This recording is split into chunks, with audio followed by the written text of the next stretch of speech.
금요일 밤 흰색 택시 한 대가 차로를 아슬아슬하게 넘나듭니다. 결국 택시는 가로수를 들이받고 멈춰서고 그 순간 뒷좌석에서 한 남자가 문을 열고 모습을 드러내는데요. 오늘 사건 연구소의 키워드는 위험한 손님입니다.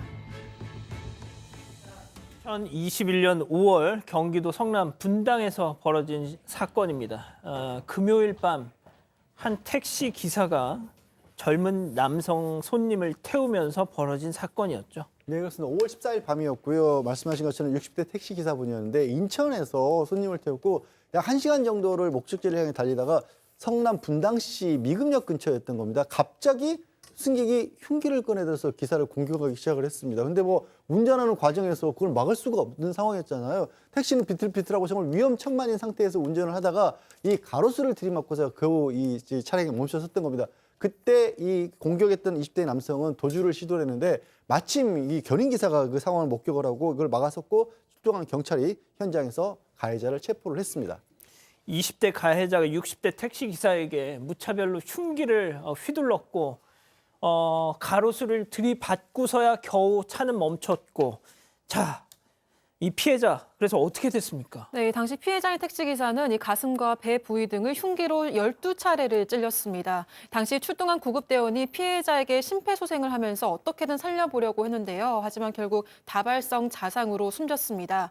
가해자는 22세 남성이고요. 당시 수사기관에 힘이 남아있었으면 범행 장소 주변에 있던 다른 행인들까지 죽이려고 했다. 이렇게 진술을 하기도 했습니다. 그래서 당시 언론에서는 이 묻지마 살인이 아닌가 추측을 하기도 했었는데요. 하지만 경찰 조사 결과 이 남성의 계획 범행 정황이 드러났습니다. 이 가해자가 애초에 택시기사가 아니라 다른 여성을 살해하기로 결심을 하고 흉기까지 준비했던 겁니다.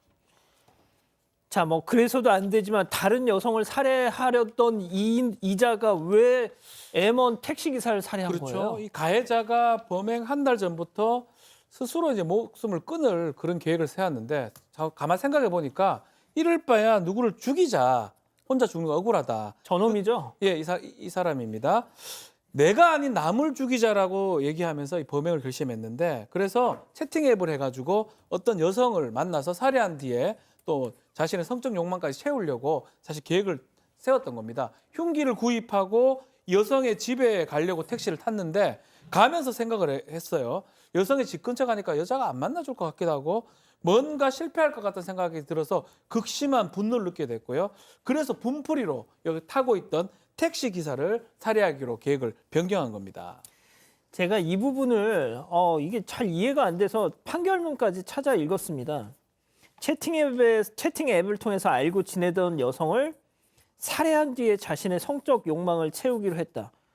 성적 욕망을 채운 뒤에 살해하기로 했던 거 아닌가 싶어서 판결문을 찾아봤더니 그게 아니라 살해한 뒤에 성적 욕망을 채우려고 했었다는 거예요. 이거부터가 이게 제정신이 아닌 거죠. 자, 가해자는 말씀드린 것처럼 그렇게 범행 대상을 바꿔서 엉뚱한 곳에 분노를 쏟아부었고 결국 평소 너무너무 주변에 친절하다고 호평이 자자했던 택시 기사분이 숨을 거두셨습니다. 자, 이 동료 택시 기사들의 얘기 잠깐 들어보시죠. 이 친구 사고 당한 친구는 남들이 안 태워주는 사람을 술 먹고 시청되는 사람을 꼭 태워주고 가는 친구예요. 차를 못 잡고 그럴 때 안 태워주면 속이 상하거든. 남들이 안 태워주니까 그런 친구가 이런 일이 당한 거죠. 결국 구속이 됐습니다만 그 구치소 안에서도 뭐 난동을 부렸더라고요. 그렇습니다. 구속이 돼가지고 구치소에 있으면 미결수인데요. 재판에 이제 확정이 안 됐기 때문에 교도소를 안 가고 구치소에 수감 중인데 당시에 2021년 6월 11일 날 법무부 직원 2명이 온 것 같아요. 대면조사로 와가지고 자필 서명을 받습니다. 자필 서명을 받으려고 볼펜을 줬던 거예요. 그랬더니 이 피고인이 볼펜을 받더니 그걸로 바로 앞에 있던 그 법무부 직원을 머리를 막 찌르기 시작한 거예요. 얼마나 놀랬겠습니까? 찍은 다음에 옆에 있는 직원이 이제 말리니까 그 옆에 있는 직원까지 볼펜을 휘두르고 막 휘두르니까 아마 도주를 했던 것 같아요. 쫓아가가지고 주먹으로 폭행을 했습니다. 근데 너무 이게 갑자기 일어난 일이니까 아마 옆에 교도관들이 거기 있거든요, 사실. 근데 교도관들이 말리지를 못한 것 같아요. 순식간에 벌어졌기 때문에. 그래가지고 이 피고인이 무차별로 휘둘렀던 이 볼펜으로 찍었던 것 같은 분은 머리가 많이 찢어져가지고 봉합 수술을 받을 정도로 피해를 봤다고 하는데 당시에 조금 교도관들이 좀 더 세밀하게 지켰으면 이런 피해는 안 갔을 텐데 제가 볼 때 아쉬움이 좀 있습니다. 자, 이 인간 가만두면 안 될 것 같습니다. 네, 가해자 측은 이 수사 기간에 과거 정신병력으로 치료를 받았었다면서 이 심신미약을 주장을 했었습니다. 이에 화가 난 유족들이 국민청원 글을 올렸는데요. 범인이 정신병력을 프리패스처럼 소유하면서 다시는 자유로이 활보하지 못하게 해달라면서 또 다른 피해자가 없도록 가해자의 신상을 공개하고 재판부에서는 사형을 선고해달라고 촉구했습니다. 당시 5만 명이 넘는 국민들이 동의를 했었는데요. 또 유족들에 따르면 범행이 일어난 당시가 이 피해자의 첫 손주 돌잔치가 있고 나서 한 달 뒤였습니다. 이후 둘째 손주도 생겼지만 피해자는 끝내 이 소식을 듣지 못하고 안타깝게 숨졌습니다. 자, 보세요. 이자가 심신미약을 주장하면서 뭐 이런 짓을 했다는데 구치소에서도 법무부 직원들한테 볼펜을 휘둘렀고 저는 이게 뭐랄까요? 저는 이제 하도 이런 사건들을 많이 접하다 보니까 미친 척을 하려고 빌드업을 했던 거 아닌가 이런 생각까지 들어요. 예?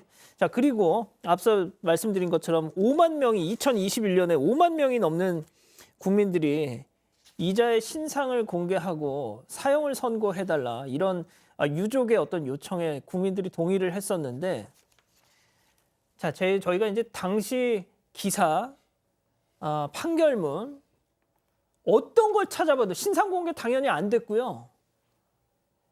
A씨로만 나와 있습니다. 그 흔한 성씨도 공개가 안 됐어요.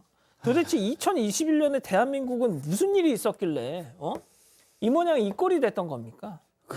글쎄요. 이게 정말 참 말씀하신 것처럼 신상 공개 끝내 안 됐고 사형 선고 내려지지 않았습니다. 그리고 그뿐만이 아니었어요. 사실 수사를 받는 도중에도 굉장히 이게 정말 심신미약은 아니지만 진짜 제정신이 아니다라고 밖에 볼 수 없었던 게 죄책감이 없다라는 얘기를 했었고요. 유족들에 대해서도 용서를 구하고 싶지 않다라는 식의 얘기를 해서 또 한 번 또 충격을 크게 줬던 겁니다. 뭐 피해 회복 이런 거 전혀 노력도 하지 않았던 겁니다. 그럼에도 불구하고 무기징역도 아닌 징역 30년 선고에 그쳤고 거기에 이제 전자발찌 착용 15년이 더해졌는데 여기에 실제로 또 한 번 심신미약을 또 주장하면서 항소까지 했어요. 하지만 형벌이 바뀌지는 않았고 징역 30년 그대로 유지가 됐고 거기에 검찰은 치료 감호를 청구했는데 그 부분을 법원이 받아들여서 아마 지금도 치료 감호 아마 중이지 않을까 싶습니다. 그러니까 뭔가 정상은 아니지만 그렇다고 해서 그걸로 감경해 줄 사유는 안 된다고 판단한 겁니다. 박 변호사님, 예. 얘가 그 꽉 채워서 살다가 나온다고 해도 52에 나옵니다. 그렇죠. 예? 자, 그런데 얘는 지금 이름도 몰라요. 성도 몰라. 얼굴은 뭐 당연히 몰라. 얘 52살에 나오면은 또 누구를 뭔 짓을 할지 저는 너무너무 불안합니다. 가능성이 매우 제가 높죠. 괜히 예. 막 이렇게 사건 연구소 할 때마다 막 괜히 이렇게 막 방송에서만 이렇게 막 열받는 척을 하는 게 아니라 진짜 너무너무 화가 나. 이거 어이가 없어 진짜. 자, 우리나라가 사형 실질적 폐지 국가입니다. 그래서 사형 선고도 아주 제한적이고 사형 선고를 한다 하더라도 사형을 집행하지 않습니다. 근데 이제 그런 만큼 뭐 무기징역이 또 무기징역이지만 아주 효과적인 수단이 사실은 신상정보 공개를 하는 거거든요. 만약에 저 사람 신상정보 공개돼 있으면 저 사람이 출소를 한다고 하더라도 범죄를 자유롭게 할 수는 없을 겁니다. 지금 걸어놓은 게 뭐 치료 감호하고 위치 추적 장치 15년. 그것도 그거 뚫고 나간 사람도 있는데요. 그렇기 때문에 지금쯤은 이제 고민해 봐야 돼요. 저 사람한테 과연 개가천선의 상황이 될 수 있을지 이름도 모르겠습니다만은 최소한 사회를 좀 보호하고 새로운 피해자를 좀 막기 위해서는 신상정보 공개하는 부분까지는 좀 고려가 좀 돼야 되는 게 아닌가 이런 생각이 좀 듭니다. 유족들이 요청을 했는데도 신상 공개해달라고 그 요청도 들어주지 않았습니다.